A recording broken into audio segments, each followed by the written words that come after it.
MAP4C 3.2 using scatter plots to identify relationships. Scatter plots represent two variable data as points. Scatter plots may reveal a relationship between the two variables. So, in two variable situations, one variable may be dependent on another. Its value changes according to the value of the independent variable. Example, the value of a car and its age. So the value of a car depends on its age. If a causal relationship exists between the variables, then the sentence y depends on x can be used to identify the dependent and independent variables. On our graph, we can see that the dependent variable is on the y-axis and the x-axis is the independent variable, meaning that we can change the values of x and see the relationship and how it changes with y. So let's assume a correlation exists between the variables. Identify the dependent variable and independent variable for each pair. Hourly wage and years of experience.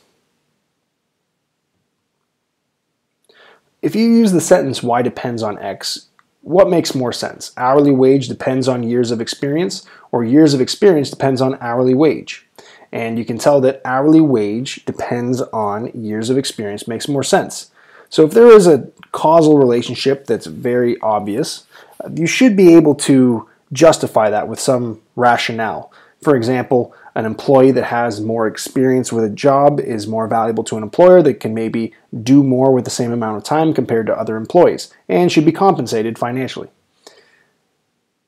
Now, if we said hourly wage depends on years of experience, the dependent variable is hourly wage, and the independent variable, therefore, is the years of experience. Let's try this again with number of absences and overall mark. Does the number of absences depend on the overall mark, or does the overall mark depend on the number of absences? And that last sentence made more sense. The overall mark depends on the number of absences. And remember that this isn't true in every single case. There might be students with poor attendance who are doing very well and vice versa. But generally speaking, a trend would be students that have missed many lectures, don't get all of the information, and therefore would perform poorly on tests. So overall mark depends on the number of absences, and therefore overall mark depends, so therefore it is the dependent variable overall mark, and number of absences is the independent variable. Next, discussing the types of correlation that exist. So similar to linear algebra in grade 9, positive correlations go up to the right, negative correlations go down to the right, and no correlation means that a line cannot be drawn through the data in any way that is noticing a trend. Now, to say this as a sentence, as x is increasing, y is increasing. That's the positive correlation. And as x is increasing, y decreases for a negative correlation. If there's no correlation, then there is no trend or expected outcome as you increase x. So let's try to classify the type of correlation that exists between each pair of variables. Hourly wage and years of experience, same exact variables as the previous example. Hourly wage and years of experience. Would we expect that as your years of experience increases, your hourly wage would increase? So as x increases, y increases. That's a positive correlation. Next, the number of absences and overall mark. Overall mark depends on number of absences, so number of absences is the x variable, and number of absences, as that increases, you would expect that your overall mark would decrease. So it's a negative correlation. The strength of a correlation refers to how close the points cluster around the line of best fit. So a least squares method takes that vertical distance called the residual and tries to minimize the square areas of the distances from our points. For the sake of our course, we're going to draw a line through the middle of the data and describe how close those points are to the middle.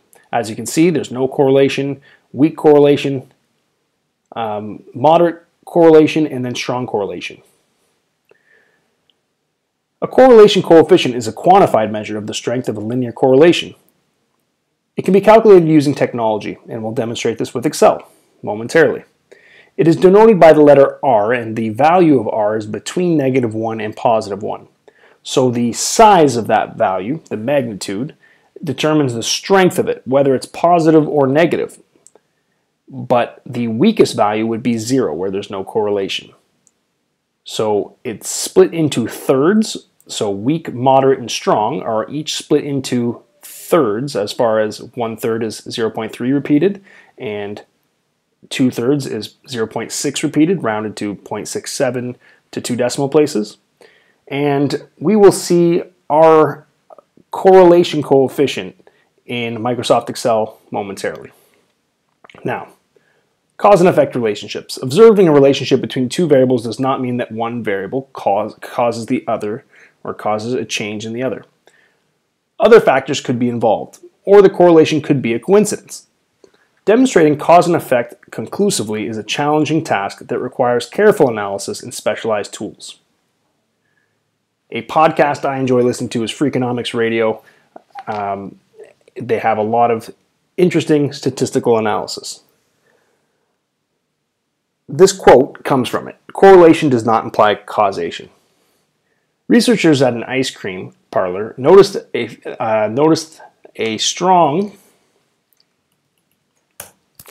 positive correlation between percentage of customers that are sunburned and ice cream sales, maybe during a summer. So, in our analysis, if there's a strong positive correlation between these two variables, we are looking at ice cream sales as well as percentage of customers that are sunburned. Ice cream does not cause sunburns. It's not a logical conclusion. And sunburns do not cause people to want ice cream. We wouldn't expect that either. So they can be changing together, but not directly causing one another to change. An external variable, such as increased temperature in the summers, is causing the number of people who are sunburned, increasing the number of people who are sunburned, as well as increasing the number of ice cream sales. So sometimes we need to be an expert on the topic and think of external factors that could be contributing to both of these variables changing at the same time. Consider possible cause and effect. State whether the claim in each situation is reasonable. Scientific studies showed a negative correlation between aerobic exercise and blood pressure. It claimed that the increase in aerobic activity was the cause of the decrease in blood pressure. Yes, other factors should be neutralized, such as studying subjects who are close in age, in order to make sure that you are just isolating or minimizing external factors. Mia discovered a positive correlation between gasoline price and the average monthly temperature. She concluded that temperature determines the price of gasoline. So, both of these are changing at the same time. Positive correlation as gas prices are increasing and the monthly temperature is increasing. So, to my understanding, there's many factors that contribute to gasoline prices, and demand is definitely one of them. No, an explanation may be that demand for gasoline increases in the summer due to increased travel, which could cause the price increase. Since the 1950s, the concentration of carbon dioxide in the atmosphere has been increasing. Crime rates in many countries have also increased over this time period. Does more carbon dioxide in the atmosphere cause people to commit crimes? So that doesn't seem really logical to draw that conclusion based on a correlation alone. A common cause for the increase in both carbon dioxide in the atmosphere and number of crimes is increasing population. As populations increase, resources become limited, causing increased crime, as well as over time as populations increase, carbon dioxide as a byproduct of human activity is likely to increase as well. Next. Interpreting a scatter plot. Jay researched estimates for a job painting his house. Looking at this, which is the dependent variable? Well, y depends on x. Cost is our dependent variable. Which two companies will take the longest? time is on the x-axis and D and E take the longest, which of these is cheaper? The cost is the y-axis, so E is lower than D and therefore it is the cheaper of the two options. Which two companies charge the same amount? Cost is on the y-axis, B and D have the same height, and therefore they charge the same amount. D, why might you pick company E? Company E is the cheapest cost.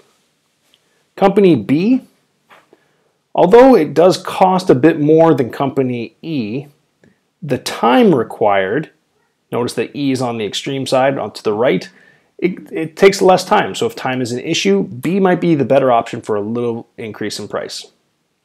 Lastly, Davis conducted an experiment comparing a person's leg length and how long it takes the same person to walk 100 meters. He gathered these data showing leg length in centimeters and time in seconds. So graph the data. So what we're going to do is just use this graph created using Microsoft Excel. I'll show you the process of how that is done. In Microsoft Excel, I've pre-populated the data here. I can click and drag over the area, click Insert, and select a scatter plot. Click on the data values with a left click. Now right click to get the drop down menu to add trend line, and then you can display the equation on the chart and the r-squared value. So I can load that there and add labels by clicking on Add Chart Element under the Chart Design menu and select these axes title. The end result will look like this. B, does the graph suggest a relationship between leg length and time taken to walk 100 meters? There does seem to be some relationship. I do see a trend going to the bottom right. If so, describe the relationship. A moderate negative correlation. Notice that we are given the r-squared value, which is called the coefficient of determination, which is used for all regression models, including nonlinear models. But that is related to r if we just take the square root. So the value we get is 0.5176, which is in the middle third, and it's a negative value here. Notice that if you take the square root, we can't get negative values. So I see the negative value on the graph, and I see that it's a moderate negative correlation. It's in the middle third. C, use a scatter plot to estimate the time it would take a person with a leg length 85 centimeters to walk 100 meters. So we could trace using our graph and find that it's approximately 68, 67 perhaps. But substituting into the equation will give us a more precise value. When we have this equation here, we could substitute in with 85 and get a more precise value. Lastly, how might Davis make the results of his experiment more reliable? There's a small sample, as well as the leg lengths are over a small span. So if we had a wider range of data as well as a larger sample to make it more reliable.